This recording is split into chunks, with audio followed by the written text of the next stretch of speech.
It was Christmas Eve, and an 11-year-old French girl named Juliette was decorating the Christmas tree. Her mother was working as a nurse at the local hospital, and the two of them lived alone in a small apartment in the suburbs of Paris. Late that evening, Juliette's mother called to say that she wouldn't be home until late that night. Juliette continued to decorate the tree with all of the lovely things her mother had bought at the shop. She draped some multicolored Christmas lights around the tree and hung beautiful ornaments on the branches. After placing the angel on the top of the Christmas tree, she finally finished decorating and sat down to relax and watch TV. Even though she was all alone in the 6th floor apartment, Juliette felt safe as she gazed out across the lights of the Parisian skyline. From her window, she could see the Eiffel Tower. Most of the other tenants in the building had gone home to spend Christmas Eve with their relatives in the countryside. The apartment building was almost deserted. Juliette was growing bored, waiting for her mother to return. Suddenly, she thought she heard a scratching noise at the front door. She turned the television down and listened carefully. There was an eerie silence. Curious, she slowly approached the door and looked through the peephole. To her surprise, she saw a man standing outside, dressed in a red suit with fluffy white trim. He was large and fat with a dirty gray beard and wore a red hat on his head. He knocked at the door loudly. Nervous and concerned, she asked through the door, Who's there?" "It's Santa Claus," the man replied. "Let me in. I'm cold and I'm tired and I'm hungry." At this, a chill went down Juliette's spine.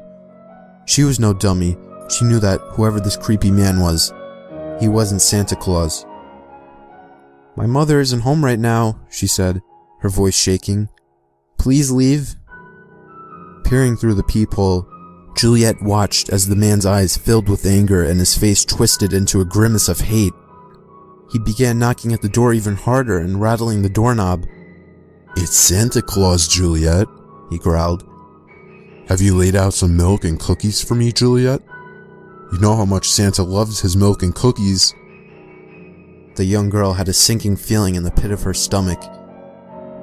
How did he know her name? Then, the man began kicking and pounding at the door. She peeked out again and saw him reach into his coat pocket and pull out a switchblade. He shoved the knife into the keyhole and tried to pry it open. Juliette was terrified. She didn't know what to do. "If you don't go away, I'll call the police," she shouted. All of a sudden, the knocking stopped. Juliette stood perfectly still, afraid to move. Minutes passed and she started to think that the man might have been scared away by her threat. She slowly approached the door and looked through the peephole to see if the man was really gone. The hallway seemed empty. Suddenly, she saw the man running down the hallway with an axe in his hand. Juliette screamed and ran to the closet in a panic. She crouched down and hid behind the coats as tears of fright rolled down her cheeks. She heard a bang after bang as the man tried to smash down her front door. There was a mighty crack as the door gave way, and the man came crashing through the splintered wood. Laughing to himself, he called out, "Juliette, my pretty, where are you, Juliette? Don't be afraid. We'll have ourselves some fun tonight. Where are you hiding?" The crazed intruder walked around the house, searching for the frightened girl. Juliette curled up in the closet, trembling with fear. She dreaded to think what he planned to do to her. Suddenly, the handle to the closet moved up and down.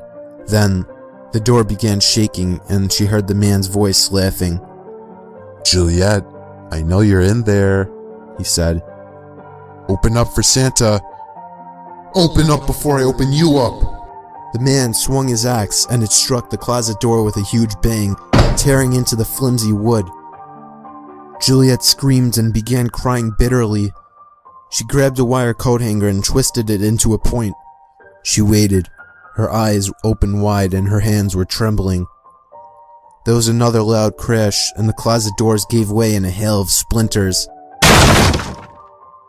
The horrible man tore the doors off their hinges and thrust his head in between the coats.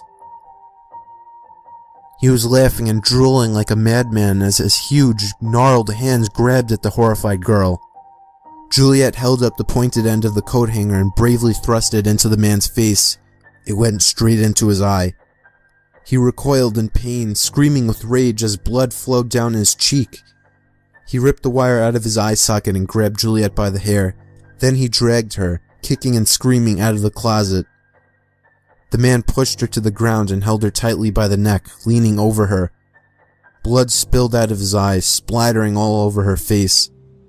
His mouth twisted in a grotesque smile as he whispered in her ear, "Tonight, you will be privileged, my lovely Juliet. I've got a list, and I've checked it twice. I'm here to decide if you've been naughty or nice. You can scream and beg for your life, but naughty girls get the axe, and nice girls get the knife." It was after midnight when Juliet's mother returned home. She saw the front door hacked to pieces and rushed inside to look for her daughter. Gazing around at the carnage, her eyes struggled to take it all in. Then she began screaming in absolute horror. The Christmas tree was decorated with Juliet's entrails, and her severed head was perched on the top.